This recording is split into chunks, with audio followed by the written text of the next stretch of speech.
अरे नामू, तेरी धोती में तो खून लगा हुआ है। कहीं चोट तो नहीं लगी? हाँ माँ, मैंने अपने पैर पर कुल्हाड़ी से वार किया है, नामू ने उत्तर दिया।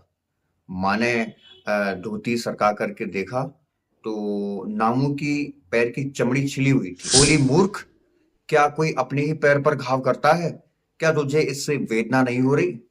यदि यह घाव पक गया तो तेरे पैर को काटने की नौबत आ सकती है। तब तो पेड़ पर कुल्हाड़ी का वार करने से पेड़ को भी वेदना होती होगी माँ।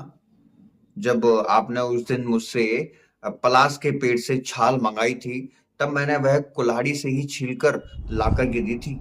मैंने उसी समय सोचा था कि मैं अपने पैर पर वार करके देखता हूँ, जिससे मुझे पता चल जाएगा कि पेड़ को कितना दर्द हुआ होगा।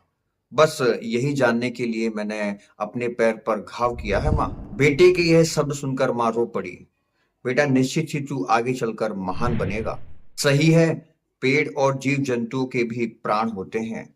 उन पर वार करने पर उन्हें भी हमारी ही तरह वेदना होती है। बड़ा होने पर यही नामू संत नामदेव के नाम से विख्यात हुआ।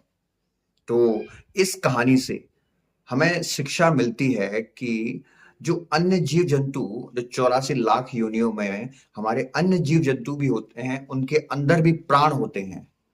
तो जब भी हमारे जीवन में ऐसे समय हमारे सामने आते हैं, फिर ऐसी परिस्थितियां आती हैं, मुख्य रूप से जब पेड़ पौधों की बात होती है, तो अब वर्तमान की परिस्थिति को देखते हुए हमें हमारे पेड़ पौधों को बहुत ही अच्छी प्रकार से भली भांति रखने की, उनकी सुरक्षा करने की हमारी जिम्मेदारी है। जो संत नामदेव जी ने अपनी बचपन के इस प्रेरक प्रसंग से हमें सिखाया है कि किस प्रकार महत्वपूर्ण है हमें हमेशा पेड़ पौधों की सुरक्षा करना, क्योंकि ये पेड़ पौधे कटने की वजह से ही जो अब आने वाली गर्मियां हैं, जो अब गर्मियां आ रही हैं, इनमें हमें प्रकोप सहन करना पड़ता है, अत्यंत प्रकोप सहन करना पड़ता है। आपने जैसे हमने पिछली बार एक अभियान चलाया था, एक पौधा एक परिंदा मेरा भी, तो अब जैसे ही परिस्थितियां ऐसी बनने लगी हैं, तो हमें पेड़ पौधों को जल देना होगा और पक्षियों के लिए परिंदे लगाने होंगे।